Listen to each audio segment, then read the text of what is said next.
He's the home voiceover studio engineer to the stars in Los Angeles, California. A Virginia Tech grad whose knowledge of the latest recording gear is second to none. He's a voice actor and the home studio master, hailing from Buffalo, New York. His home studio skills and knowledge of voiceover recording is unmatched. When Dan and George talk shop, people listen, and the talk continues tonight.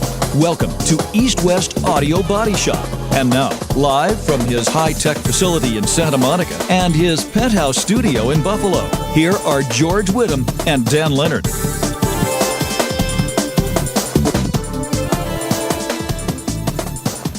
Good evening. I'm Dan Leonard in the East. And I'm George Whittam in the West. And together we are East West Audio Body Shop. In the East. I wanted to say something about it, and I am not in the East. Yeah, I know. Well, yes, we've been doing a lot of bread baking here. Yes. Yeah. I don't know. It's a holiday weekend. That's what you do.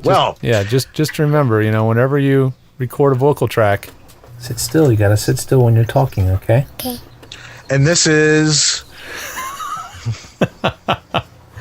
That's Ella, of course. On the end there, yeah. I did a book, my second book narration practice with her, where she repeats.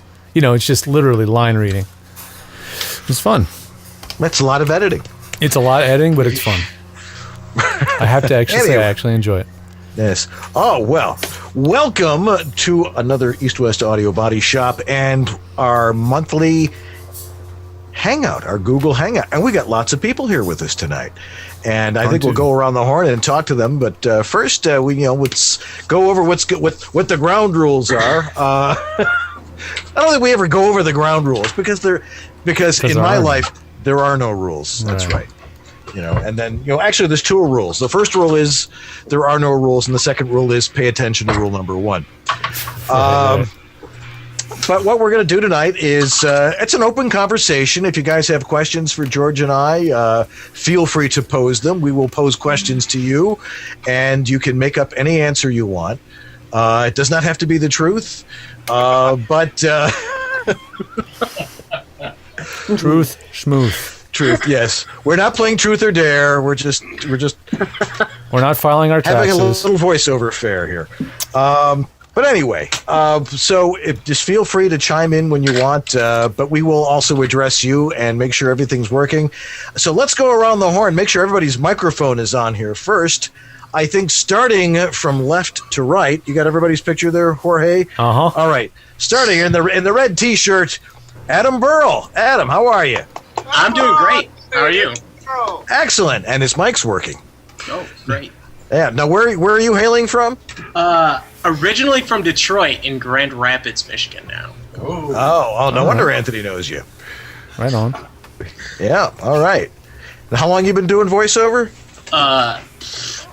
Just getting into it right now. So. We have a virgin, everybody. Yep. Let's not abuse the kid. Yes. Now, next to Adam, we have quite a veteran, a accomplished voice actress. We won't go any further on any of the terminology, but Anne Ganguzza. Hello. Hi, everybody. Welcome to the show. Holidays? Oh, happy holiday. Yeah, I don't know. Do people Holiday. actually... Do people refer to when greeting Memorial Day? Do you say Happy Memorial Day? And have a thoughtful Memorial Day, have a retrospective Memorial Day, have a memorable. Maybe when you say Happy Memorial Holidays Day. for Memorial Day, you're being respectful to the international audience. That's true. Who doesn't have That's a right. Memorial Day. That's right. So maybe that's what it is. At least not on the same day. Right. Like up in Canada, they have every day. They have all the same holidays. They just put them at opposite ends of the year. Mm-hmm. Except we don't have Canada Day in the U.S.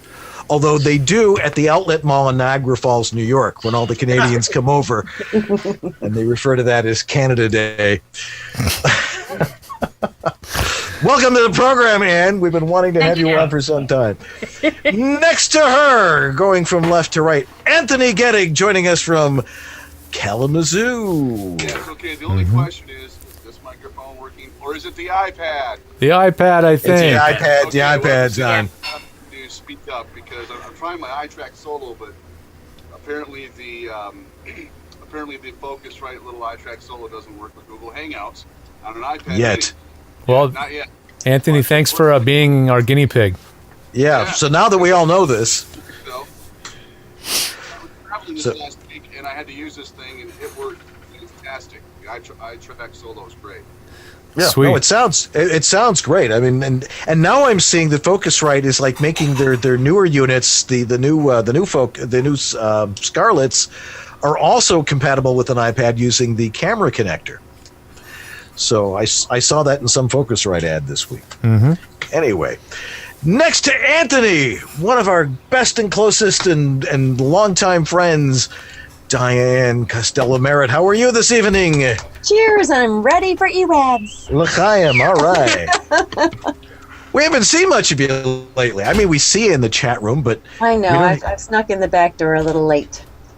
what have you been doing? Watching Game of Thrones with Lisa Biggs. I had a feeling. See, that's what a DVR is for. I don't have one. But we're skipping tonight, and we're going to watch it tomorrow, so.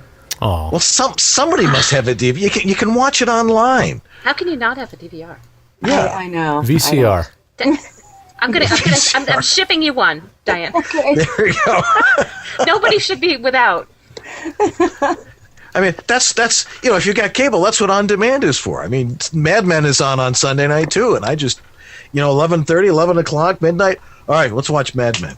I come Men. down and boom. Mad Men. Mad Yes. Men. Mad Men. Love that show. Great show. Great show. Yes. I will just. Can I just say that my Please. hairdresser's triplets is Joan's baby. I just want you to know that.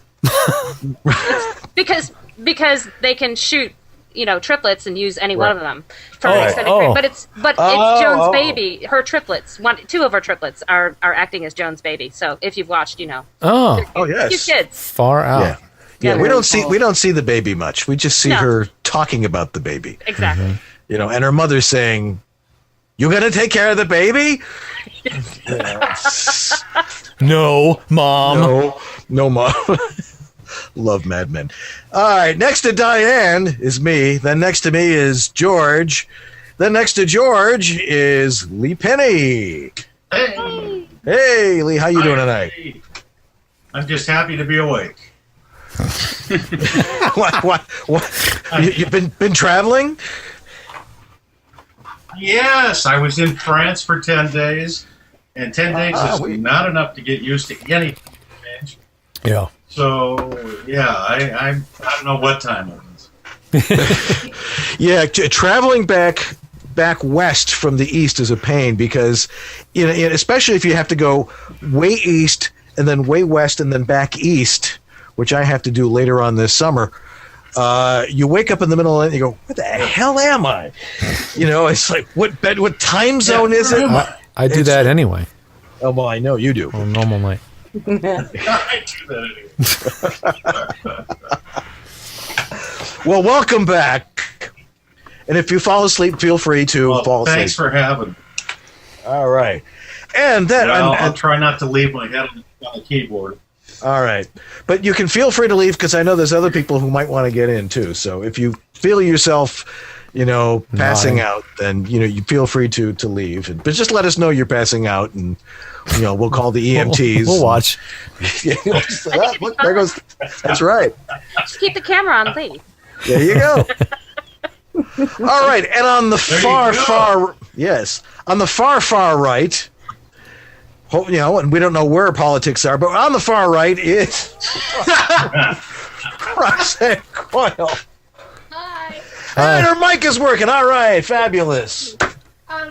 Thank you for inviting me. Actually, this is the first time I've even done a hangout. I have no idea. I didn't know I was going to be on camera. I would have combed my hair. Are you on an iPad? It's really cool. Are you using an iPad? I am. Okay, so that's why your audio is very low as well. So there's something about the iPad not giving enough audio to Hangouts for some reason, or levels anyway. Yes. So talk very, very loud. So we don't need it. So we just there's Roxanne. We can hear her coming. What if you hooked up an Apogee to that? I'll bet that would help. Yeah. I'll go get my Apogee. Yeah, Well, let's see if that works. Anthony hooked up his iTrack Solo and it wouldn't work. So Yeah. we'll see about the Apogee. You may have to reboot it or something. I don't know. That's a problem with an iPad. It's on a journey. An iPad is not a real computer, so it has no sound driver control panel. You can't say, I want to use this interface or that interface. It makes it really a pain in the butt. All right. What happens here? I wish it was a real computer. You know what? That's got to be the next big announcement is an iPad Pro, where it's like an iPad, but it's a new operating system that's iOS, everything kind of baked into one thing, where you can run real apps and everything in one machine. Real apps? Well, I mean, You'd a be desktop. amazed- I mean, Mac right. OS apps. Sorry, So you can run applications. applications. Instead of apps. Right, like Adobe Audition, stuff like that. Yeah. Twisted Wave, Yeah. real Twisted Wave. Right. Well, A scaled down MacBook Air. Yeah, well, I mean, Well, they could essentially, yeah. make a touchscreen MacBook Air. That'd be pretty cool. yes. Well, my wife is looking at a touchscreen computer now. She's like, she's got Windows 8 and she's been using, the touchpad. The touchpad on her computer is going bad. Right. So it's like, dear, you need a new computer. Right. And now it's going into Office Depot and Best Buy, and it's like, all right, which one? Well, you need a quad core. You need, it's got to be fast, and you find that the salesmen don't know what they're talking about. People are just popping in and out of here like crazy. Anthony's Pop. back. Beep, pop. Okay, we're now getting a tour of Roxanne's apartment here, and you'd be amazed at all the times that it. Was that a cage? Shh. Is that a trapeze? No, let's not go there. No, let's. Girls on trampolines. We need something to make this show more interesting tonight. It's been fascinating so far. In the Yeah. meantime, we got people piling into the chat room here going, what on earth is going on here? I hope you're not a new viewer tonight, because if you are, this is not what the show is normally like. This is not how it normally is the other 3 weeks of the month. Right. It's like this once a month. So Once a month. this is part-time normal. Yeah. Well, while Roxanne is trying to, take us on, through her entire house, there was something that everybody's talking about, George, that you threw out to a bunch of people about something called Lucy. What is this Lucy thing? Oh yeah, Lucy. Somebody just mentioned it recently, and where did I just see it? Some random person started talking. Oh, it was Joe Van Riper. His latest newsletter. He just sent out, and he said, and he had a blob about Lucy in there. So Lucy is his name's not Viper. Lucy. I was searching for Viper, and I didn't find him. No, Lucy is a software that's like a Source Connect type thing. Maybe it's even more similar to Audio TX, but it runs on iPhones and Android phones. And iPads. And Macs and Windows. It's pretty platform agnostic, and it's pretty cool. So here, I'll just read you real quick what Joe had to say about it. There's something new and exciting on the market that may be a solution to disappearing ISDN service. It's called Lucy Live and was originally developed for broadcasters looking for simpler ways of doing live remotes. In a small 1.8 megabyte app that can be used on a variety of devices, it turns your smartphone, tablet, or computer into a high-quality live internet transmitted audio source in real time. You can even record everything for backup while doing your VO. The audio is studio quality, assuming you're using a studio quality mic, and includes two-way operation, so you can get direction, comments, etc. So think Source Connect. So what's the downside? There's always a downside. Well, it's $400, but compare that with the competition, it's pretty cheap. Well, there is the light version, which is like $30, which I saw. I haven't tried the light version, so I can't vouch for whether it's compatible with everything else. They say it's sort of limited compatibility. Yeah. But it apparently it should work. So I'm willing to plop down $30 and see what it does. I did try the demo and it worked. Does the person on the other end have to have it too? Sure. Oh, okay. Yeah. So they're making out twice on it. just like Source Connect. Same dealy, Bob. But the other thing that's unique about this is you don't have to have a Lucy on the other end. You can have a number of other hardware codecs that none of you guys have, but radio stations all have, like the Zephyr, what is it? The Zip, Zephyr IP, and several others that connect over the internet. And the Lucy will talk directly to their existing equipment. So that's pretty fancy. So that would actually, literally, anybody who does not have ISDN, if they had Lucy, they would be able to.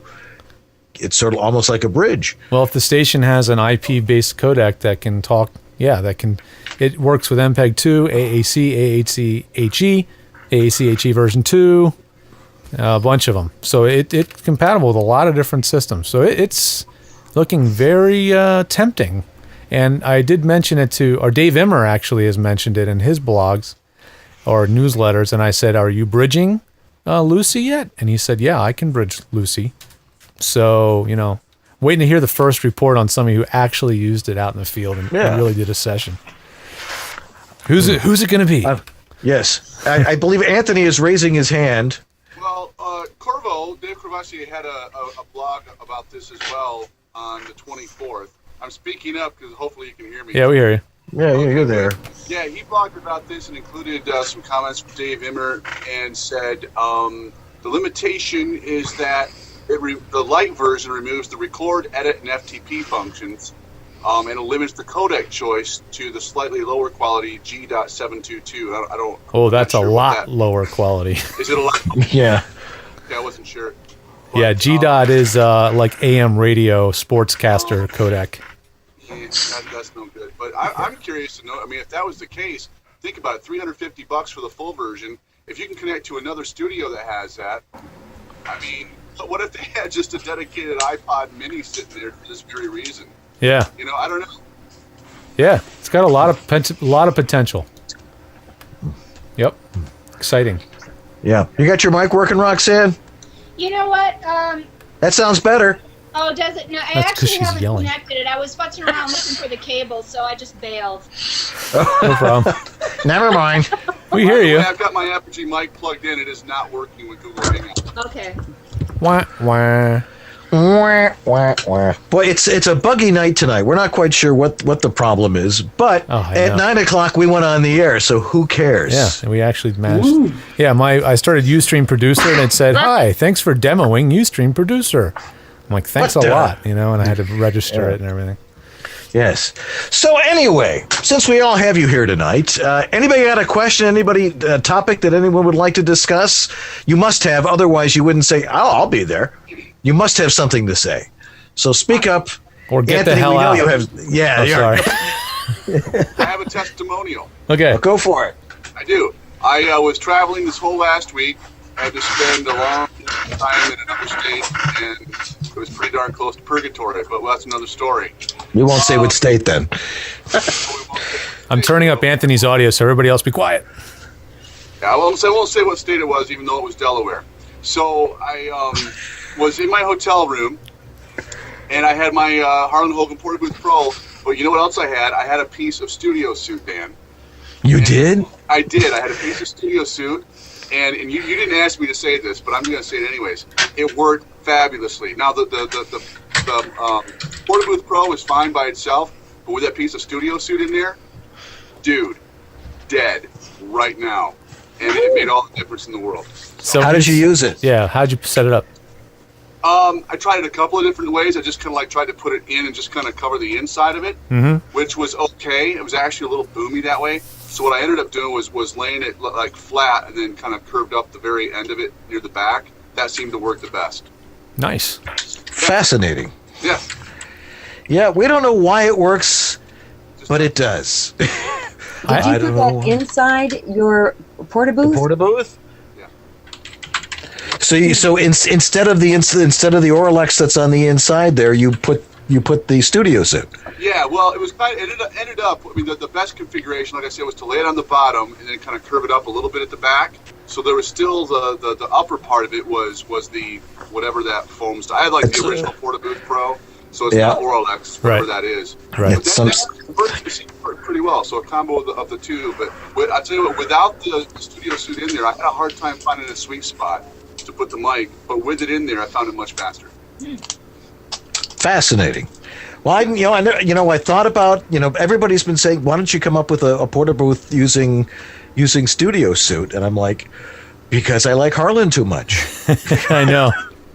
Maybe you guys can come to know, but maybe you guys could do a Porta-Booth Studio Suite edition or something. We may do that. Yeah. I have to talk to him about that. I mean, we are going to have it on VoiceOver Essentials, so he has said he wants it on there. Cool. And the more we use this stuff, the more we're discovering it works even better than I think it does. So it still boggles my mind that the only human being on the face of the earth who would know what to do with this stuff finds it sitting in a warehouse in Buffalo. Somebody want to get There's that? an order right now. Yes. Phones are ringing off the hook. Operators are standing by. No, I have a pile of it in my living room. Studio Suite, that is. I mean, wasn't it fun to open the package though? Oh my god, that box was No, I haven't opened the bag yet. It's still in the big bag. But the box that it was in was a super industrial strength, appliance cardboard box. Man, I had to bring out the power tools to get that box open. No. Yeah, no, I watched it getting wrapped. No, I take it to this place around the corner. There's a self-storage place. Yeah. It's also a FedEx place. And they're an eBay fulfillment house, so they have great deals with FedEx. And they have every box of every dimension ever known to mankind. That's great. And I walk in there, and they see me coming in. They're like, "Oh, here he is!" And so, and sometimes I vacuum pack it. And sometimes they don't. And we could not find a box that it would fit. And they had one box in the back, and we had to put a different top on it, which is the box that you got. Yeah. Well, it came completely intact, no problem. Well, that's what I like to hear. And I know Roxanne's glad to hear that. I'm looking forward to it. I can't wait. Yeah. No, I'm all set to go. I got my husband's on board to get some PVC. And my dad's made room for it in the garage, so I'm heading up to my parents' house for a few weeks this summer, and just looking forward to setting it up. Yeah, well, we're going to do an install tomorrow. A young lady from San Francisco who's originally from Buffalo. Yes, everybody's from Buffalo. Go Sabres. Yes, I would figure you would know her, Diane. Wendy King grew up in Eggertsville, Snyder area. But she came. Her mother is ailing, and she came back to Buffalo for the summer. And our good friend Ann Richardson said, "Hey, there's a friend of mine from San Francisco is coming back to Buffalo. Can you help her out because she does audiobooks?" And I said, "Sure." Well, it turns out she lives around the corner. Love it. I mean, literally within walking distance. That's cool. So and the house that her parents have is almost the identical setup to this, the same closet. And I'm like, "Oh, you can be in there." Well, it's my father's office, and maybe I'd rather be in the basement where it's about 25 degrees cooler. So we're like, okay. So she's built the cube, a PVC cube, and I'm going over there tomorrow. We're going to install the Studio Suite in there, and we'll see how that works down there. I'm sure if it works great for Anthony, it's going to work for everybody. Right on. Yeah, so I'm real happy about that. But this isn't an ad for Studio Suite. Yes, it is. Hey, it's our show. We can talk whatever we want for as long as we want. I have a question about Studio Suite. Anthony, you said you had a piece of it. Do you cut this stuff? Oh, yeah. No, it's I just happen to have a piece here. Yeah. Yes, and here it is. Oh, you got your logo on Uh-huh. Yes. Well, this was the original logo. This was an experiment. See, you put it up in front of this, and suddenly you don't hear me anymore. That's how good it is. No, it's this insulation material I discovered, and it comes in these rolls that are 40 feet long and 8 feet tall. So I literally have to go into the warehouse and roll this stuff out. And then there's these aluminum poles that are in it that are hooked together with chains. I have to take a bolt cutter, go down the 40 feet. There's like 9 of these aluminum poles, remove the poles, put them up against the wall. We're scrapping them because aluminum is like 59 cents a pound. And I know a guy with a scrapyard, and So this is a total recycle project, but the material is like this. It's this canvas material with a special installation on the inside, 2 pieces of canvas, and I cut them up into individual sizes, primarily into 5 by 8 sheets. So if you've got an 8-foot ceiling or something, you just sort of hang it from the ceiling. And, in an open room, you can hear I'm in an open room, but the second you put Studio Suit behind a microphone, you hear how dead it gets. It's that good. Yeah, well, you're already pretty dead to begin with in there, so it's hard. We know that. But. That's true. Yeah, there is some acoustical treatments in my main office here, but is it gluten free? Trumpet guy says it is. Oh, in this house, damn well gluten free. Make sure you put that on the box, man. That's true. That's there probably isn't any gluten in there. Yes, but if you're eating this, we need to talk. Anyway, I think it's time we take a little commercial break here, since we've only been doing a commercial break for the last 10 minutes or so. My turn for a commercial. Yeah, it's your turn. So why don't you throw your spot on, and we'll be right back here on East West Audio Body Shop. So stay right where you are. VO Studio Tech. Recording made simple.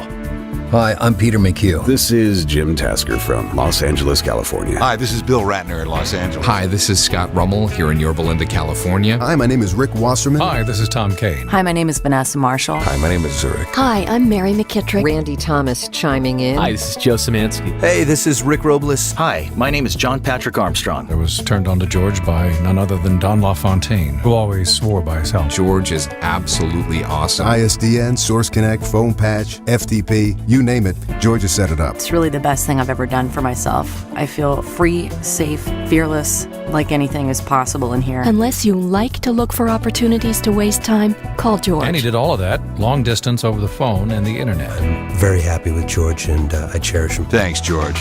You make it easy. So what else are you planning on doing tonight? I thought so. Now back to East West Audio Body Shop with Dan and George. That means we're back, right? Yeah, that's your cue, man. Okay. 5, 4, 3, 2. I guess I could do the hand signal thing, huh? Well, I mean, I like the countdown, actually. Okay. We've been doing the countdown for the last couple of years, so. Mm-hmm. And then some nights it's like, I hear it. Are we on? Sometimes I think of it, sometimes I don't. I know it doesn't matter, but we are trained professionals here, so we can pull this off. That's true. Anyway, moving on from Studio Suit. I wish I could do the same with Tinky. No, Anthony's met Tinky, so he knows what I'm talking about. You can rename him Tinker or Tinkle. Tinky. Well, her name was actually Tinkerbell. Oh, okay. When we got her, but I call her Tinky Winky after the Teletubbies. Right. My one son's like, don't call her Tinky Winky. I hate the Teletubbies. I'm like, yeah, but that's what I call her. All right, this is getting ridiculous. Okay, what do you got? Let's see. I got this because I'm setting up a couple little simple home studios this week, so I have stuff sitting around that I don't normally have. So I have this Hercules mic stand. It's called the Quick and Easy Series microphone stand. And let me take it out of the box. So what? Well, I don't know how I don't know how this is really useful for voiceover particularly, but let me go to a full camera here so I can be seen a little bit better. Okay. So what makes this mic stand unusual? From the bottom down, it's pretty typical fare, the tripod legs and the whole thing. But what makes this thing kind of cool is two things. One, it has a squeeze grip for quick adjustments. It's very strong. And two, it is a straight stand or a boom stand in one. So you twist this knob, you pull out the boom, and it pops out of there. And now it's a boom stand. And it's adjusted all with one knob. So it's got one knob that lets you slide and tilt. And it is a pretty good clamp. I mean, it really clamps this thing strong. You know how many damn boom stands sag, when you set them up. And this, really? I don't think this one's going to sag. I mean, it really has a serious grip. And I haven't even tightened it as much as you can. So anyway. So what does that have to do with voiceover? Everything. That's perfect. Yeah, I think it's going to be awesome. I got 2 of them. I got 1 of them, and I'm going to set it up. And I think this thing could support a Harlan, like a Porta-Booth pretty easily. Is the base stable enough? Well, I don't know if it's any better than any other tripod stand, but it's a pretty hefty, probably 7 or 8 pound tripod stand. So, Would it need that ABS strap that Harlan sells? That's what I was thinking. I don't know. It may not. It may not, because this pivot clamp, the clamp here on the pivot is seriously strong. I mean, it's really strong, because not only is it clamping, setting the position of this part here, but it's also setting the angle as well. And when you're tightening it, what it's doing is it's pulling this clamp towards the middle. So it's squeezing it tighter and tighter as you turn the knob. Instead of the typical clutch, which is just 2 pieces of rubber washers and just relies on friction. I mean, this relies on friction too, but I'm pulling pretty hard on it, and it's not moving. So anyway, just I every time somebody says I need a mic stand and I need this, and I have the opportunity to buy a bunch of parts, I always say, well, maybe there's something better than the last 10 mic stands I bought, and I spent a little extra time researching. And this one came up on Amazon. So, Harlan, I know you have your own mic stand out there, but maybe you should consider stocking this one too. Actually, do you guys know much about the Harlan? Do you guys know much about the Harlan Hogan mic stand? Is it just sort of a regular stand, or does it actually have some unusual features? The little mini mic stand? No, he has a regular tripod stand on his website that I think he branded. Yeah, whatever. But anyway, he's branded everything. I know. Quick and Easy Series microphone stand, Hercules, part number MS533B. That's what it is. So pretty cool. And hopefully the check is in the mail, George. And then I got this. I love the little IKEA lights. The little IKEA bendy lights. Well, I got one right here. This type of light. How many people have seen these? Probably a lot of you guys. They have a really nice warm light. It's called the Jansjo. It's a really good copy light. And you can use that for colonoscopies. Well, this one, it depends on your experience with colonoscopies. If you're a first timer, you might want to use this one, which has a smaller lots of lube head. So, oh my God, we're rapidly going downhill. I know, but that's no breaks. Hey, no breaks. It's a holiday weekend. So anyway, they have IKEA is selling a USB version of that light. So for travelers or whatever, plug into your laptop, or if you have a USB hub on your desk, whatever. It's about as bright. It's about half as bright as the other one, but it's still bright enough to read copy very easily. So that's the Jansjo, Jansjo USB light. That's new from IKEA. So I thought that was pretty cool. What else? Oh, the Hercules comes with a mic clip, which I'm never going to use, but it has an interesting feature than that. It's a quick release mic clip, so you don't have to unscrew it from the stand. It's got a clamp, so it slides right onto the end of the mic stand, and then you just pull the clamp shut. Oh, it's pretty nifty. Yeah, I like companies that reinvent. For those of us with rock careers, we can just rip it right off. Right. Yeah, it's definitely made for touring. There's no doubt about it. Here's another thing you can use. Oh, vice grip. Vice grip.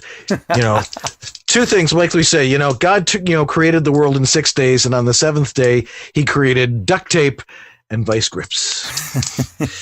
Exactly. That we usually do it. Anybody else got any show and share? Roxanne does. Can you hear me? Yeah. We can. You're on. Speaking about mic stands and all that, what's a really good clamp? Like a wall mount clamp, so that I could attach attach it to the wall. Yeah. And have the mic come arm down. Do you want one of these type of arms? the angle poise.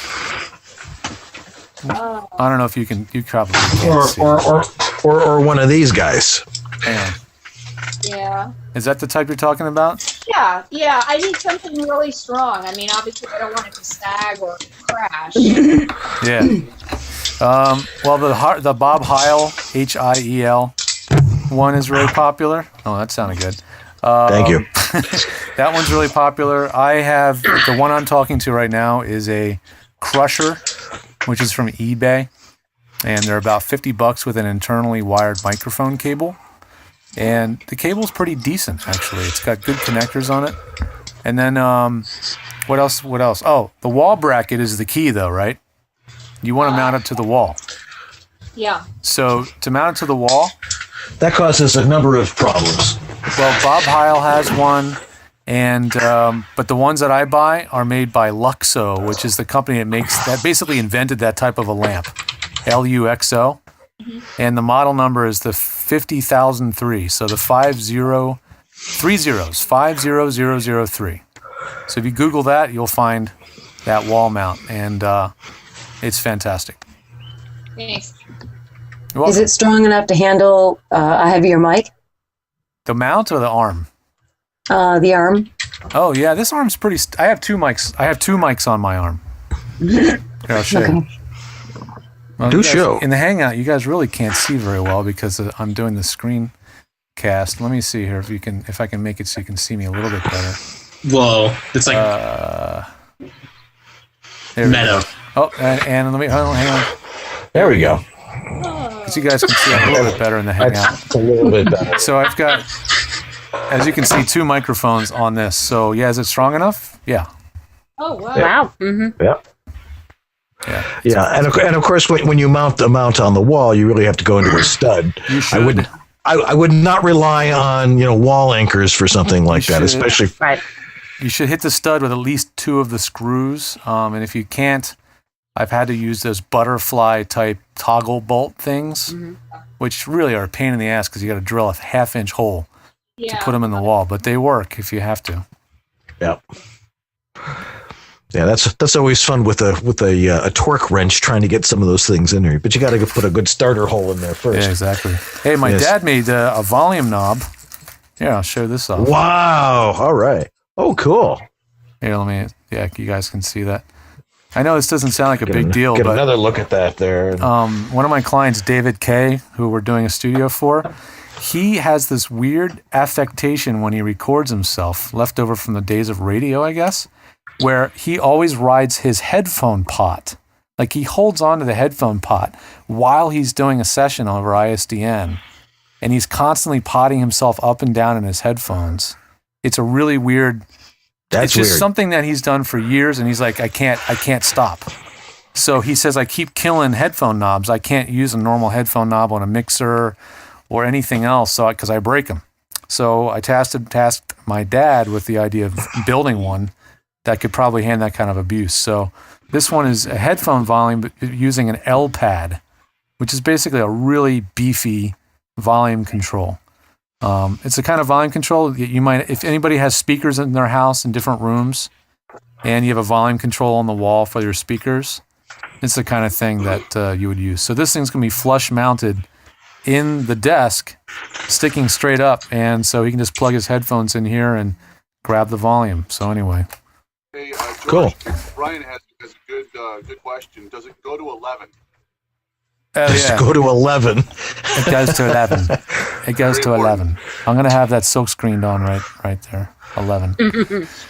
Yeah. Like if you put more numbers on there, can you get it even louder? Yeah, exactly. Yeah. That's we're not far from that technology anyway. Yes. Oh yes, it's sealed and it's a 200-watt handling pot. So if you really want to drive your headphones really loud, blow your head off. This thing can handle it. Yes.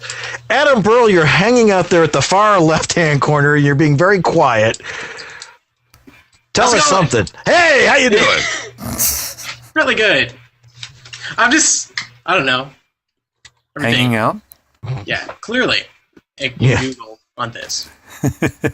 What's going on in the chat room? Yeah, there's some this and that going on. Well, we see lots of our friends in there. Are you watching the chat room? I keep forgetting to look over there. Sorry, chat room. We're having it's just when you do the Hangouts, it's just a lot more energy going on. It's more fun. Lots of people talking and hanging out. It's awesome having Adam on the EWABS tonight because Adam was just a barrel full of energy at BAF camp. And seeing him work from one group to another to another to another, you've never seen a more social animal than Adam Burl. And he's the dude. That's all I can say. Cool, man. Nice. So I did have a question, though. Yeah, please ask. And it was, I was actually bugging Dan about getting Studio Suit before, but one of the things that he was advising me on to not do with the Studio Suit was to encase my desk in it. And so I was wondering if you guys could elaborate recording away from your desk a little bit more. And I'll sit back and listen. Oh, okay. Do you have one of those for me? Did you bring enough for everybody? I did. I got a 6er in the fridge.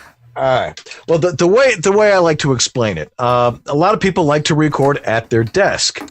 Now, the problem with doing it at your desk is, one, you've got to if you've got a mic stand on the desk itself, you're going to cause yourself a little bit of a problem. And I've seen this over and over again, where a mic stand desk, a desk stand mic holder, will vibrate with the desk. I'm demonstrating. Oh, okay. Yeah. You hear the boom, boom, boom. Yeah, and what eventually happens is if you're... Oh, I just unplugged my headphone here. Because my mic arm is clamped to my desk. Okay. If I release this, it'll start to sound like this. And the reason for that is your desk is a hard surface.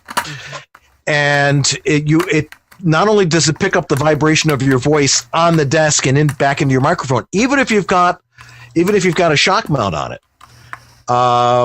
it's a bit of a problem, and it's too close to where you're talking, and you're creating two very hard surfaces that you're talking into. So you're creating a number of different problems. There's the sound of your voice bouncing off the desk back into the mic. There's the sound of your voice hitting the desk and vibrating up the mic stand into the mic, and what it causes is a lot of heavy duty bass reflex.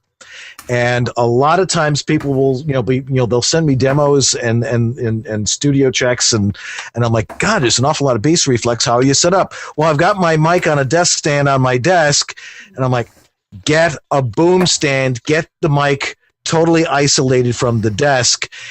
And if best be, don't even use your desk. Use a music stand or something, and have your copy, and keep an open area there so the sound goes through all that, and you won't get that bass reflex. That's the reason I suggest it.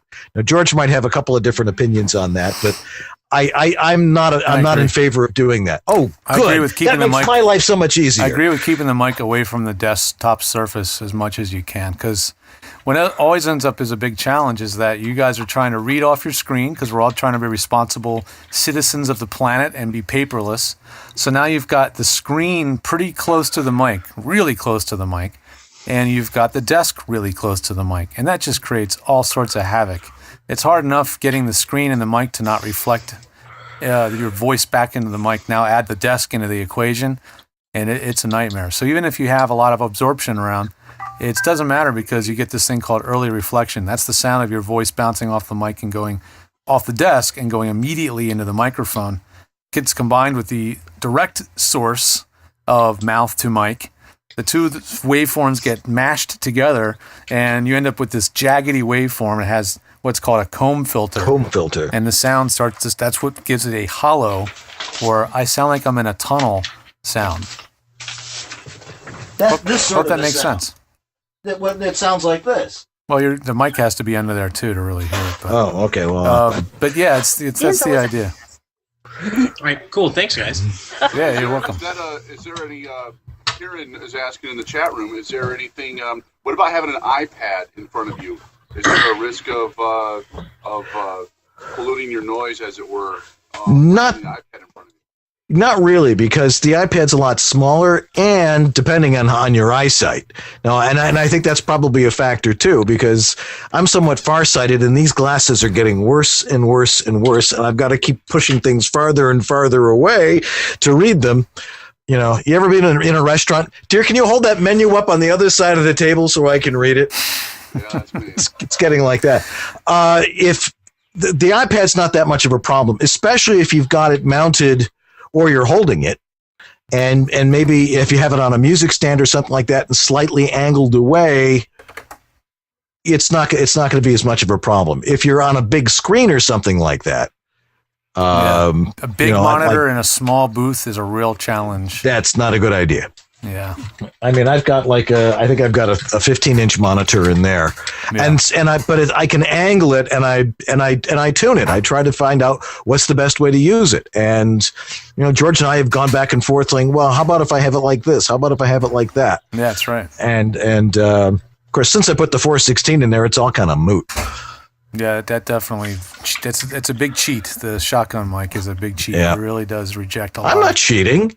No, but I'm not cheating at all. It lets you get away with a lot. I mean, that's why so many of my clients over the years have been using 416s in whisper rooms and using the stock acoustical foam and just being able to get away with it.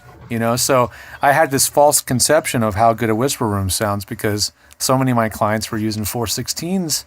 And we were able to kind of get away with it. And then as soon as I had clients using, large diaphragm mics, like studio mics, all of a sudden I started realizing how bad these whisper rooms sound.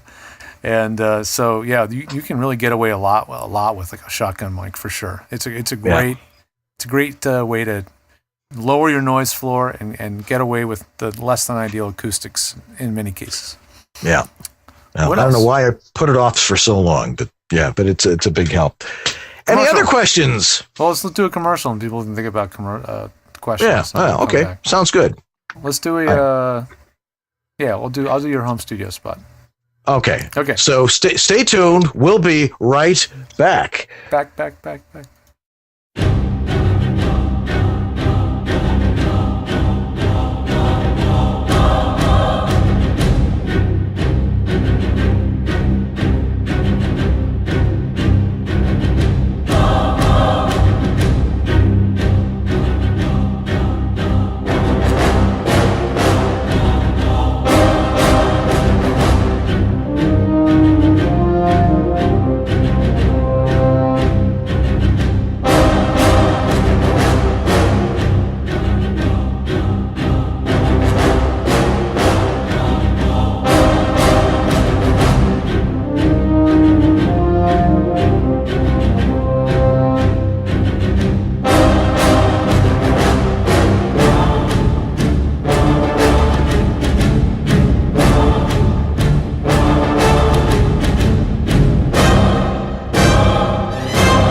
And now back to the only webcast done with 2 cans, 2 geeks, and a string. East-West Audio Body Shop with George Whittam on his end in the West and Dan Leonard in the East. You actually gave me a countdown? Only because you mentioned it. I don't need no stinking countdown, man. It was a late countdown anyway, so it was kind of pointless. True. It's like, we heard you saying 3, 2. I'm like, all right. Anyway, we're back here in East-West Audio Body Shop, and you guys are still hanging out. You guys are actually in the chat room watching this. But you know what it is. We keep figuring it out. You guys just like hearing us talk shop. I mean, when George and I get together, this is the conversations we're always having. Pretty much. Like, this idiot asked me last week, and we never name names, right? You'll notice I didn't name any names. Right. It was nobody in this room. That's right. In this particular room that I'm in right now.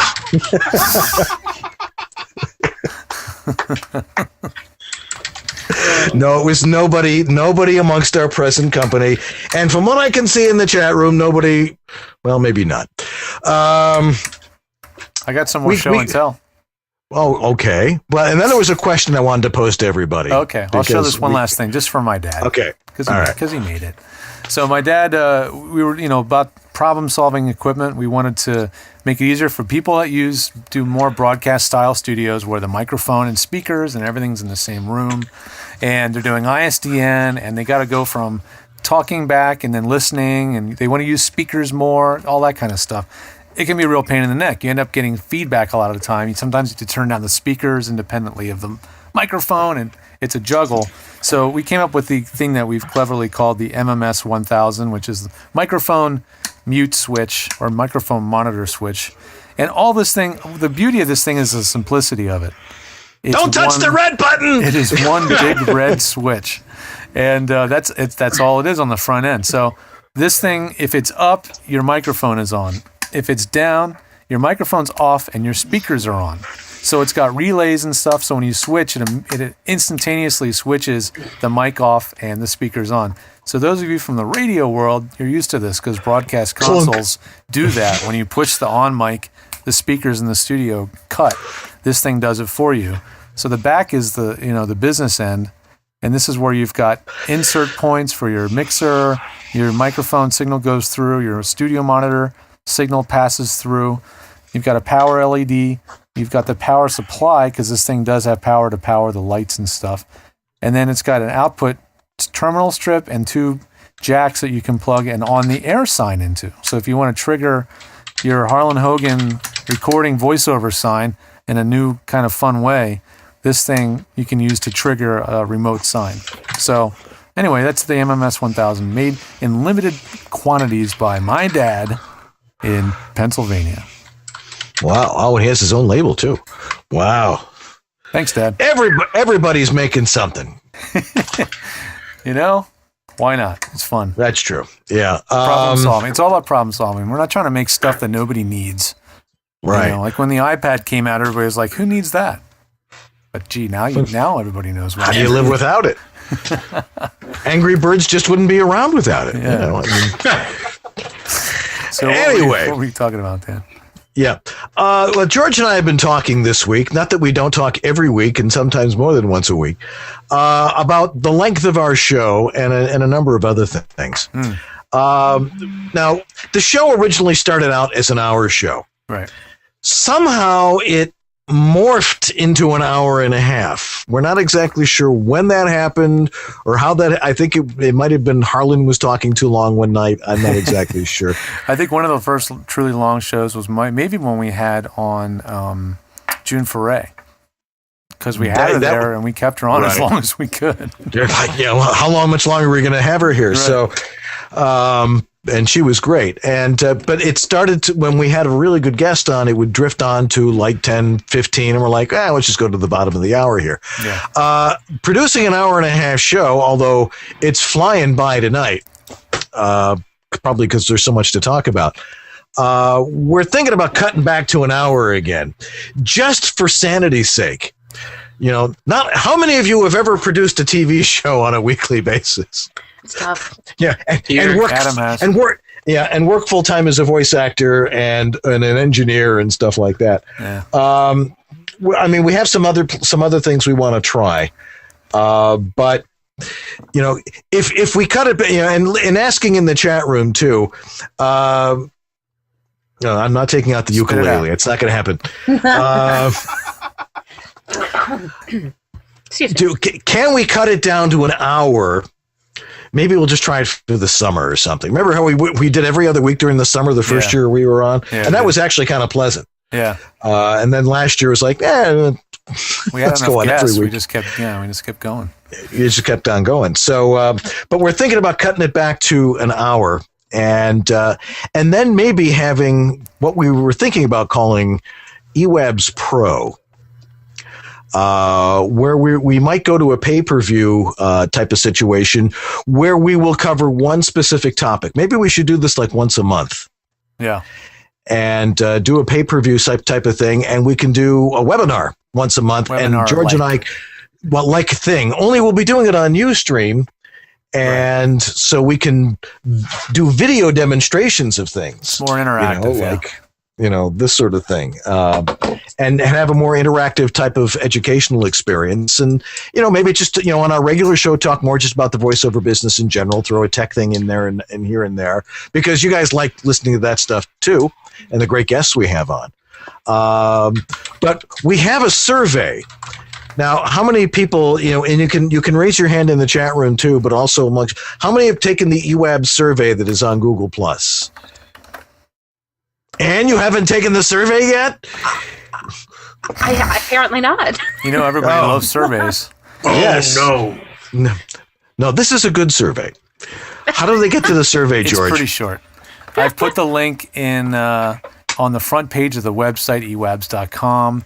I just pasted it in all the chat rooms just this second. We've had about 35 people fill it out so far, which has been really, really enlightening. And all the time we've been doing this show, 96 episodes now, we never did a survey to really get an idea, a handle on what you guys like, what you don't, what we could do better, and what guests you'd like to have on. So please do take a few minutes out of your precious day and fill it out. We'd really, really appreciate it, because you're basically sculpting the future of this show by participating in this little survey. Yeah, Anthony, can you throw that link into the chat room? George already did, actually. Oh, okay. Yeah, it's already in there. I don't see it in there. Mine didn't work. That link. Yeah, I didn't get it either. Sorry, Okay, it's not Anthony. just What? me. I didn't get the link either. It didn't work. In Right. other words, you Mine- clicked it and it said you're not allowed or something? Server not found. Yeah. Oh. Sometimes you have to highlight, like copy the whole link. Wait, there's no colon in it. Is that what it is? Yeah, No, the colon's dropped from it. Just put in the Weird. colon after the HTTPS. How bizarre. Well, the link's a little screwed up. Isn't that weird? I just put in the colon. Yeah, I just put in the colon after HTTPS, and it worked for me. Bizarro. All right, But well, anyway, whatever. the link from the homepage is good. So EWABS.com, it's the very first thing at the top of the page. Fill out our survey. We really would appreciate it. But we have gotten some good feedback so far, and there was a few people that actually mentioned going into more detail about a lot of topics, and we figured, that would be a really good opportunity to maybe start monetizing the show a little bit, just doing a special pro version of the show that's an offshoot of the show, and that way we can keep the main show really focused on community, guest interviews, what's going on around the voiceover world, and then maybe get more geeky with the pro shows. So one of the questions on there is, what do you guys think that's worth? Every month, if it was a subscription, what do you think it's worth? So if you've already filled out the survey and you didn't see that question, go ahead and fill it out again, because I added it in later. So that's in the survey near the end. But anyway, it's the one written in crayon. Right. It's at the end of the survey. But we'd love to continue growing the show, making it more feature rich, and really giving you guys really useful information. It's been great. Reading the surveys is awesome. It's so fun to get. There's so many nice compliments in there, which is awesome. But even more important, there's several very critical comments in there, which is great to have, because it's actually hard to get. We need that. Good constructive criticism. We really appreciate that. So don't be afraid to tell us what you think, and it's totally anonymous. It really is anonymous. So anyway, that's that. Moving on. All right. Anybody else got a question? Something they want to talk about? Chat room? Gardening. We don't care. Somebody's asking in the chat room. I'm not sure it's a complete question. I just got a mic and mixer. I have Windows 8. The mixer will not work. Besides putting Windows 7 back, is there something I can do? And I'm not sure that's enough information for you guys. Not quite enough, but it's probably a driver problem. I'm assuming you must have a USB mixer of some kind, or sometimes people call USB interfaces mixers. So if that's what you're talking about, the very first thing you should always do when something doesn't work is contact the manufacturer, because they do give you free support in most cases, and just ask them about support. Don't waste your time. Go to the website, go to the forum, do all that stuff online if you want, try to figure it out, or just call support. It's worth it sometimes taking the shortcut and going right to the support people. Yeah, I think it's time that maybe we put together a list of terms. Okay. Right now I'm working on a project for a company where I'm doing the definition of 20,000 terms. Wow. It's going to last a while, and as the producer is saying, it's going to keep us both employed for a while. Okay. But it's defining terms that have to do with doors and locking mechanisms. 20,000 terms defining doors and locking mechanisms. I think there's probably a lot of terms that I think people aren't understanding, and that's a perfect example right there. I'm using my mixer. Well, is it your mixer or is it your digital interface? Is it your Cuisinart? We're not sure. I mean, it could be a lot of different things. So maybe we need to start compiling a list of terms. Yeah. Maybe publish that. A glossary of pro audio terms for the voiceover industry. Not a bad idea. Maybe do a word of the week. There's another feature. Word of the week. Word of the week. All right, make note of that one. Yeah. All right. Any words people want to find this week? We're a veritable encyclopedia here. Shizzle my dizzle.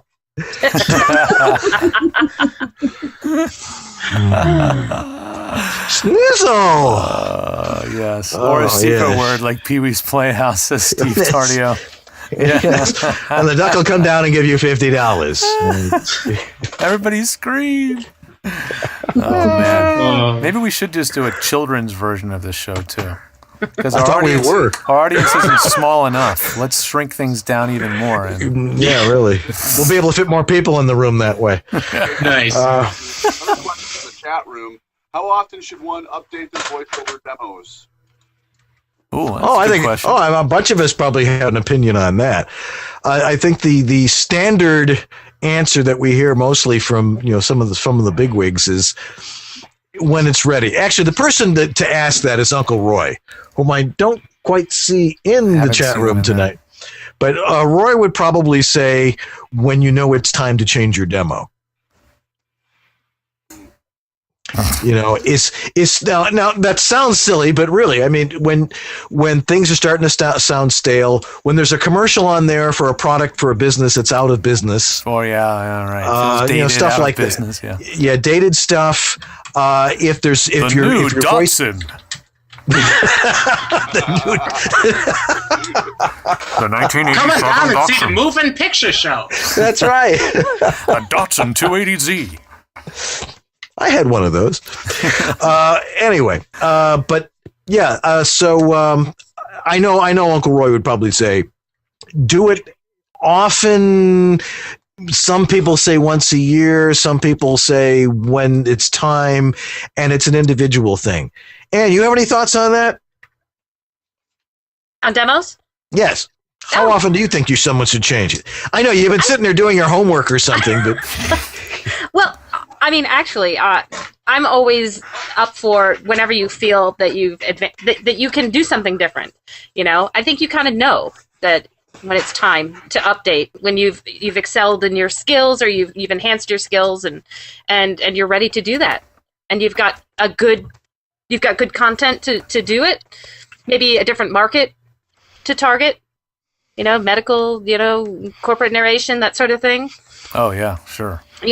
For those niche demos, I think definitely those can just be, kind of roll off the table whenever you feel you're ready for them.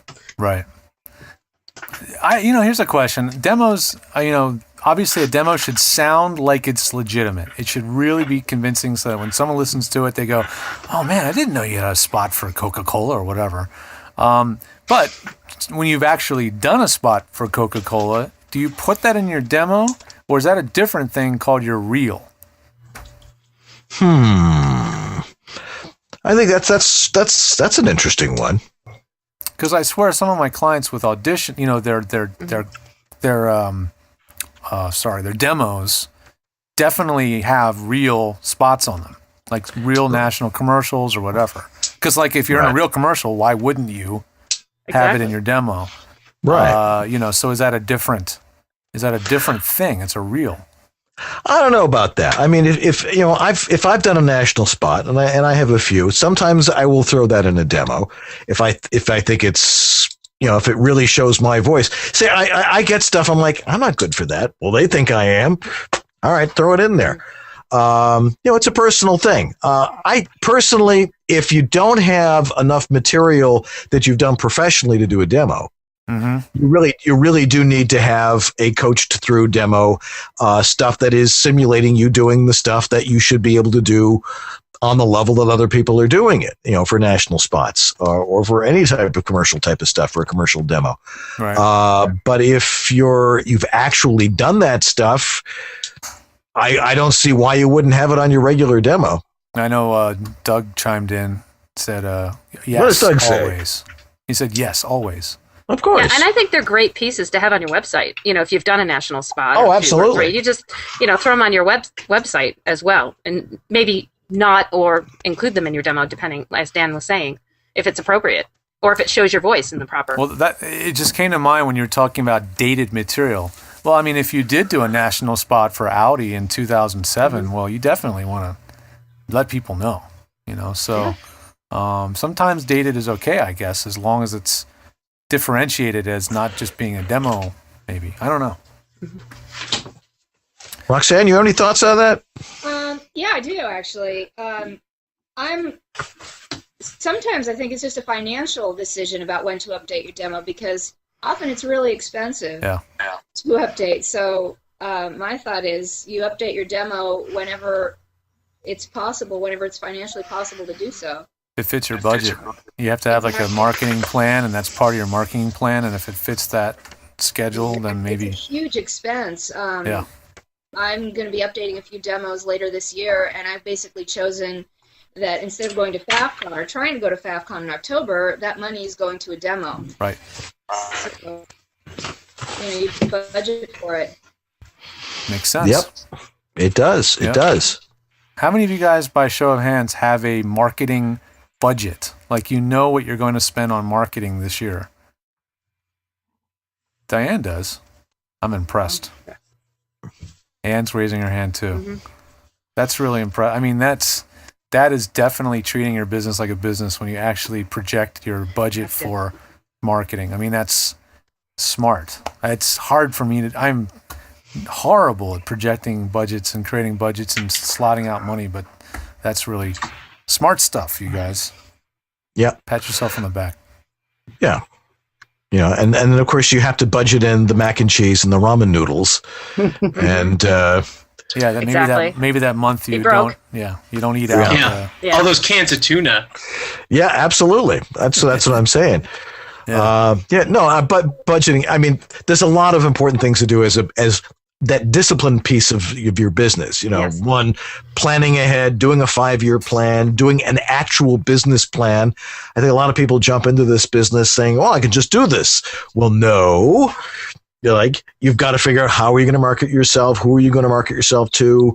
What is your budget for doing that? What is your potential return on doing all those sorts of things? It's a business, and you've got to think of it in those terms. I mean, we all have our own styles of doing things. I didn't raise my hand. Do I have a marketing budget? Of course I have a marketing budget.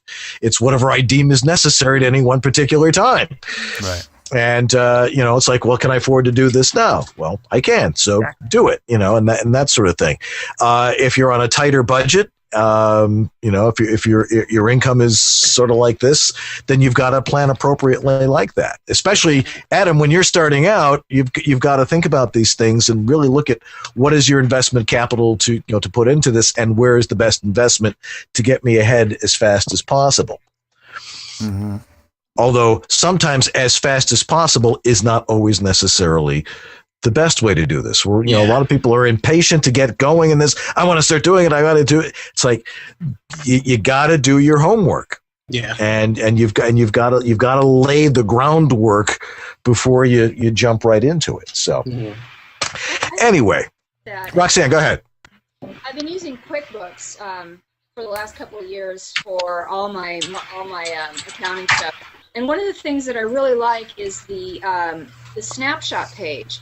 It gives you bar graphs and circle graphs, charts or pie charts, whatever, with all of the financial information about your business, and it compares last year with this year. So just on that page, I can see exactly where I am. Like that, I can see how this month compares to this month last year, or how this quarter is going, and you can project. And you can see your expenses. I can see exactly where I'm at, and it's a great snapshot picture of what your company looks like. Yeah. I use more and more to make a lot of decisions and to just track from week to week where things are. It's great. It's a really nice tool. Yeah, the graphics on that are really great, and the latest version is really super. I've been using QuickBooks, I think, since like 2007. I just transitioned to it just this last 6 months. And actually, it was. Go ahead. I have a quick question. Of course, 2013. Have you upgraded to 2013? Because I also use QuickBooks. Yes. Yeah, because they keep telling me my online banking isn't going to be available, and I'm really upset about that.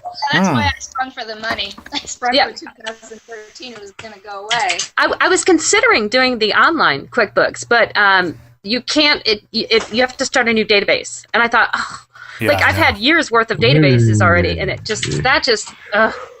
Yeah, it has, and it's limited functionality compared to the desktop version. I think you lose some functionality too. You lose some functionality going online as well, but I know some people do. I think Dan Hurst uses.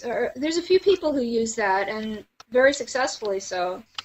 But you do have to redo a lot of stuff. So my CPA recommended against it. She said that there's too many things that don't line up quite right, or that are missing.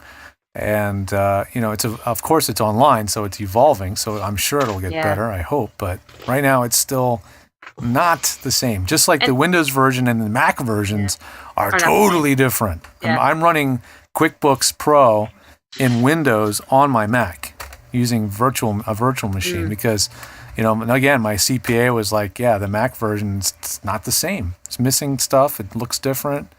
And I've been using a Mac accounting software called Account Edge now for 5 years, and it's a nightmare because my CPA doesn't know what the heck I'm doing. Like, I go, I don't know why this report doesn't work. She's like, I don't know either. And then I have to pay a consultant to tell. So I gave up eventually and just bit the bullet, went to QuickBooks, and I'm glad I did. It's definitely very evolved, and the reporting, like you said, that at-a-glance snapshot stuff is awesome.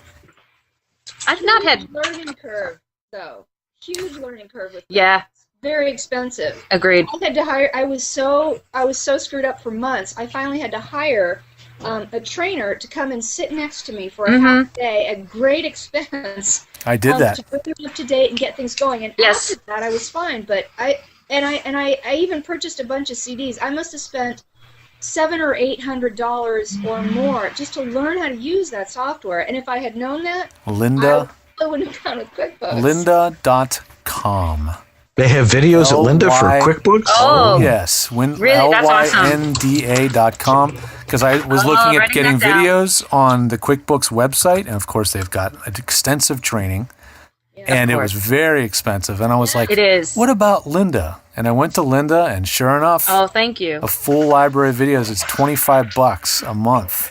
Oh, that's it. That's perfect. Crazy cheap. So that's what I use to get myself up to speed. And then I only watched videos that were relevant to what I needed to know, because there was stuff about how do you build your chart of accounts. Well, I'm not supposed to know that. I'm not an accountant. I have my CPA do that, So definitely have your CPA build your chart of accounts. Don't try to do it yourself. You will screw it up. You're right. Man. Yeah, it's tough. There needs to be a webinar on QuickBooks for VO businesses. Yeah. I really, that's the next webinar that I want to host because, if I can get somebody, trust me, I'll be the next one to host that and I've had issues with tech support from Intuit. I've had a love-hate relationship with them for a long, long time because I used to do all of my books with Quicken. Quicken, me too. And then, and good God, they just went downhill. It's horrible. Trying to talk to anybody there. Right. But you get too big. Yes. Yeah. All right. Tell you what, George, why don't we take a break right now? We'll cruise into the last segment of the show. And then we'll do the Harlan spot. And we'll do the Harlan spot, and we'll be right back. So, too. Oh, we have announcements? Well, yeah, there's always announcements. Oh, okay. Well, you have an announcement, right? I thought I saw it pop up. Yeah, there is one here. All right. Well, that's coming up in a minute. All right. Right after this break. Right. VoiceOver Extra, the voiceover industry's online news, education, and resource center 24/7. Hundreds, probably thousands of free how-to articles for voiceover success, ranging from home studio to voice acting to business. A free voiceover industry directory, calendar of industry events, resource links, a store, and much more. Bi-monthly webinars on all topics of voiceover, free subscriptions to newsletters, reports, announcements, daily news, and features at voiceoverextra.com. VoiceOver Extra. And now back to the only webcast done with 2 cans, 2 geeks, and a string. East-West Audio Body Shop with George Wyndham on his end in the West and Dan Leonard in the East. Didn't we already hear that one? Yeah, we did. Sorry. I clicked it like I was like, oh, the spot's over. I have to play something right now, and that was the one I clicked on. Yeah, you have to pull the slide on the cart machine to make sure that you get the cart out and put the other one in. I never. Some of you know what I'm talking about. I never had to use one of those. Yeah. You never had to use a cart machine? Never. Oh God. I know. I'm lucky. I mean, for those of you wondering what a cart machine No, you got to see Wayne's World 2. Okay, Really? There's a scene in Wayne's World 2 where it's what's his name? The guy who was in Spinal Tap, the bass player, who's on The Simpsons with the really Harry deep voice. Shearer. Harry Shearer. Harry Shearer is a radio DJ called Handsome Dan in that show, in that movie. See the movie just for this scene. It's probably on Netflix. Right. And they're like, we're going to go see Handsome Dan, and they go to the station and they see this very handsome guy and they say, hi, Handsome Dan. And he's like, that's not me. And then the guy points over to Harry Shearer, who's got like a Jerry curl. Right. So funny. And then so they're in the studio and they're doing spots and Handsome Dan is changing carts and just pretending to listen to them and going, changing a cart, like that. And so they realize he's not listening and they start saying all sorts of inane stuff as Handsome Dan is changing carts, It is hilarious. So anyway, see it. So, and anyone know the name of the manufacturer on here? Nope. Anthony, can you remember the name? Starts with an F. No. Fidelipac. That'd be right. Yep. Of course it won't. It says it right here. It says Fidelipac on there. Yeah, I can actually read that. Okay, yes. Dan, here's a question for you. Did you ever have to hand wind any carts? I did. Did you do that? I did. On that machine. Oh, God. I forget how many inches per second a cart machine ran. Based on, however many inches, you calculate that, okay, well, I'm going to make a 3-minute, 40-second cart to put a 3:30 song on. Right. Or a 70-second cart to put a 60 spot on.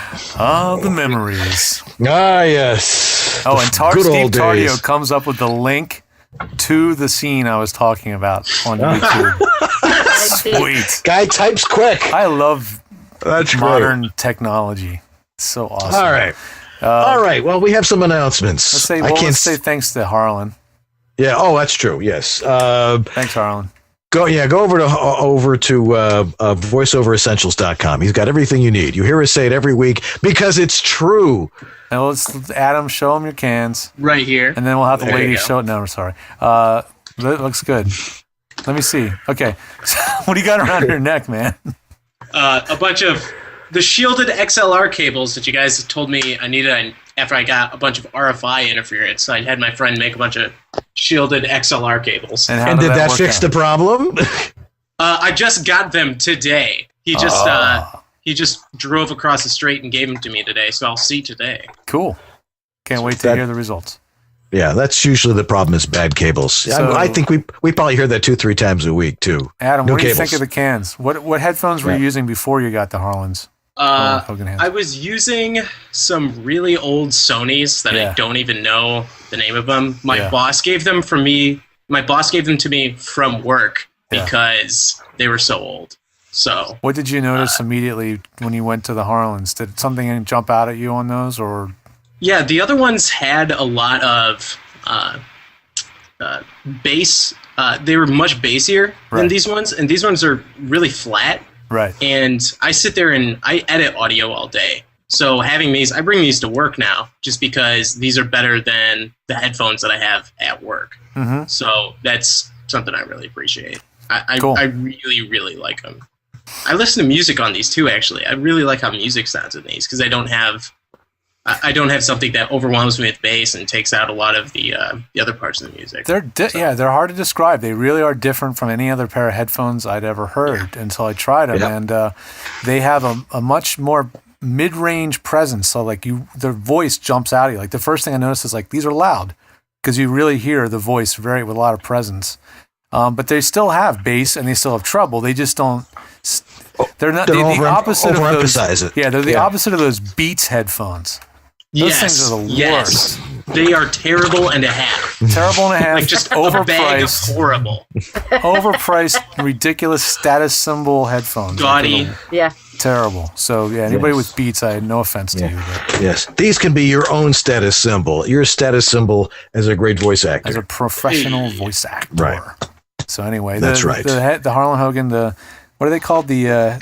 What's the brand? What's it called? They are the voice optimized signature series Harlan Hogan headphones. The VOHs, the VOHs. They're and for a great price too. You know, if you do get them, you have to try them on for a while or break them in. And this is an audio geek thing, and I'll go into this really briefly. But some think it's BS. But any speaker that has a mechanical action, basically that has a diaphragm that moves back and forth, they often need a break-in period. And what that means is just plug in the headphones, crank up some music to start a playlist, and let that thing play at a good volume all night long.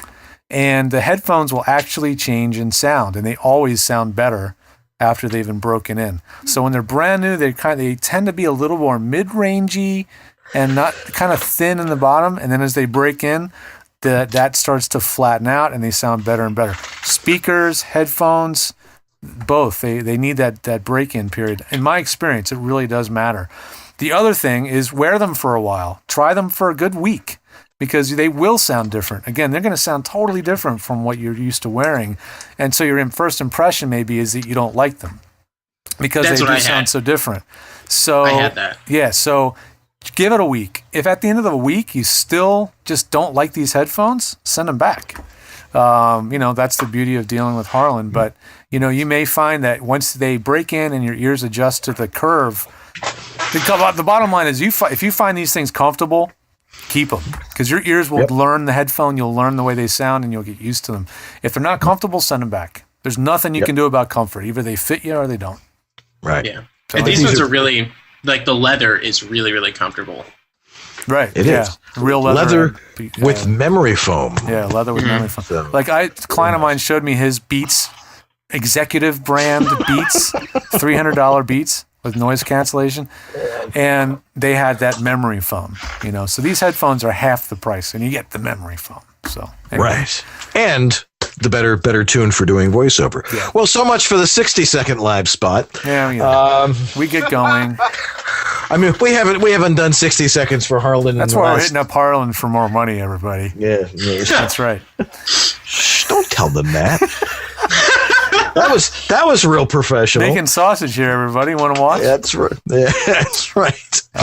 Anyway, okay. I've got something coming up. On June 10th, which I believe is a Monday night, I'm doing a webinar with the Dallas crew, the Dallas voiceover meetup group, which the name of which escapes me. The Cliff Group, yes. and whenever they take notes, they're Cliff Notes. So they're womp womp. That was so bad. Womp. I know.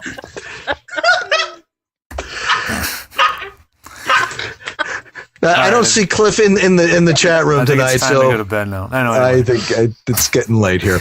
But that's going to be on June 10th. We're doing a webinar with the Dallas Meetup group. I think anybody can go to that. I'm not quite sure. We'll have to check and see on that one. Mm-hmm. What else we got to talk about? Is there anything? I can't see the list because I came running in from a party. I didn't even load up a show note this week. That's how prepared we are. But that's a Hangout. It's like that's the whole point. Let's do a show. I mean, the come whole on. point of doing Hangout once a month is to have fun with you guys and for us to do a little less show prep. Let's be honest. I mean, that's the whole point. So we don't have to do it. But not that we're ever formal or anything. Right. But I've updated the website again, EWABS.com. There's a link to the survey there. There's a YouTube link there, which has every show in a playlist, all 95 of them, and after tonight, 96. That's 96, so if you can believe that. Go in there and look through the shows and play anything you want. The iTunes version of the show, the podcast, is online. It's just a little out of date. We're working on getting that worked out and getting it caught up. But the audio version is available.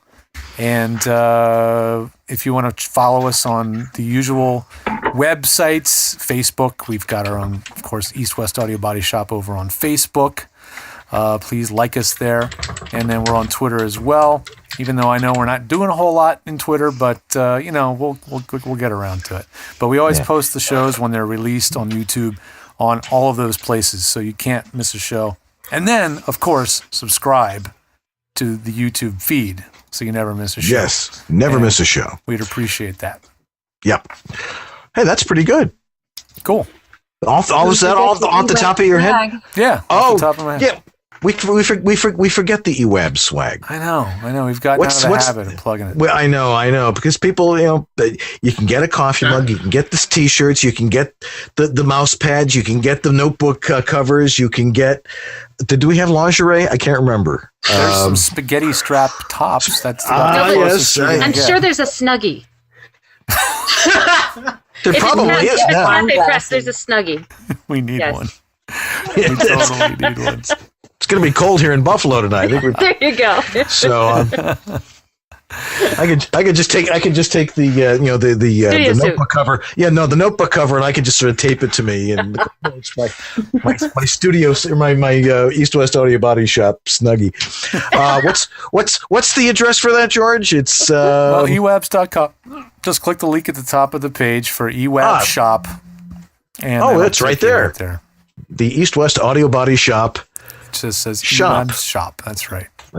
And there's a subscribe on YouTube link on the right, and below our logo, there's a donate button. So if you just want to send a couple bucks our way to keep the Ustream ads away, we really appreciate it. And most appreciated. And it's how we've been able to go on for 96 episodes. Now, somebody was asking, when's our 100th episode? It will be 4 episodes from this one. For those of you who forgot your algebra. I don't think we're planning on taking any days off in June yet. Because I know we're doing some taking off in July for some vacation for you there. It'll be the last weekend in June when we're heading on our vacation. So I'm leaving on the 29th. So I will not be here on the 30th. So our 100th episode will probably be let's see here. No, let's see. June 23rd, I think somebody said. June 20. I can. Let's see. Well, it's Lewis's graduation. See, I'm just going through my calendar here. Right. My son's graduating from high school, and it's a big deal. Oh, yeah. It's making me feel really old. Yes, so it's probably going to be the 23rd. So next week, I know we have Simon Vance on, do we not? Yes, we do. We don't have any other guests booked right now, but we do have that one. We've got Simon secured for June 2nd, and he will be fresh off that award show, which was is it this coming week, or was that APAC is this? I think APAC is this weekend. Okay, so that's happening. Next weekend.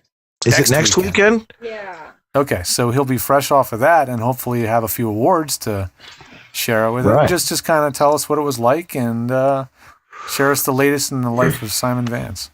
Yeah. And let's see. And then, I guess the 23rd, if we do it every week between now and then, that'll be the 100th episode. And if you have any suggestions of what you'd like to have for the 100th episode, we'd like to get shout-outs. Yes, we would like to get some shout-outs. We would love to get shout-outs. So if you would be so kind as to record just a short 30-second video of any kind, and if you can't do video, just audio, and send your picture, that would be a lot of fun to just throw into the show at, whenever we go to a break, throw in like 5 or 10 shout-outs from you guys. That'd be a lot of fun. Yeah. So send them in. Yeah. All righty. Well, I think it's time that we thank our wonderful guests this evening. I do like doing these hangouts. This is great because it's great to see our friends and great to see our people who love the show and just hang out and stuff. Some of you were very quiet tonight, but let's go from the right to the left. Roxanne Coyne, thank you for being with us. Wonderful to see you. Looking forward to talking to you again real soon. Diane, Costello, Merritt in South Carolina. Always a pleasure. You coming home to Buffalo one of these days? I'm hoping so. Okay, good. South Kakalaki. Yep. Yeah, okay. All right. Anthony, always a pleasure. We'll be talking. Do ya? All right, absolutely. And Ganguzza and your voiceover peep guys. we didn't ask you about that tonight, but theopeeps.com. We got great stuff coming up. She is moving and shaking. That's a good resource. Lots of stuff coming up. Awesome. All right. Thank you. And we're glad you're doing that. And yeah, George and Dan, you're going to be a big part of it. So thank you. Just so we know now. See, I have assigned that to you now. Yes. Look what Anthony's holding up. Yay, Anthony! Woohoo! Oh, he's got his VO Peeps pop screen. Awesome. And those are available on vopeeps.com. But EWABS also has. Oh, ours are sold out. Ours are we sold ours out. Yeah. They were gone. We need to get another batch. Yeah. Yes, we do. And Adam Burl, you'll catch up to us one of these days. Always a pleasure watching, gentlemen. Always. All right. Best of luck with your burgeoning voice acting career. Thanks. You certainly are coming to the right place to find out what to do. Well, I guess that's going to do it for us this week. Anything else, George? Nah. Anything you can think of off the top of your head? High note. Hey, I actually started taking voice lessons this week. That's awesome. It's only going to help your voice acting, I'm sure. It's projecting out to here and getting, and it was actually quite interesting. I mean, it's stuff I knew, but sometimes it helps to have a coach, which is also the case in voice acting. Good to have a coach. Never hurts to have a coach.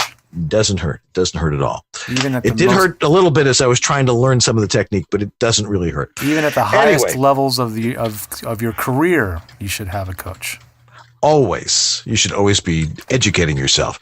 All right, now we're rambling on. Anyway, I'd like to, of course, to thank everybody for watching tonight, and of course, honor those who are not with us tonight because they gave the ultimate sacrifice in the defense of our country, and we honor them and salute what they've done from the revolution all the way through Afghanistan. It's amazing what some people will do in the sacrifices, and that's why we're free, and we appreciate it. And so thank you, those who have gone before. Absolutely. Well, on that note, I'm Dan Leonard in the East. And I'm George Whittam in the West. And together we are East-West Audio Body Shop. Have yourselves a great week. We'll see you next Sunday night. Thanks, everybody, for being with us tonight. Good night, everybody. Thanks, everybody in the Hangouts. Woohoo!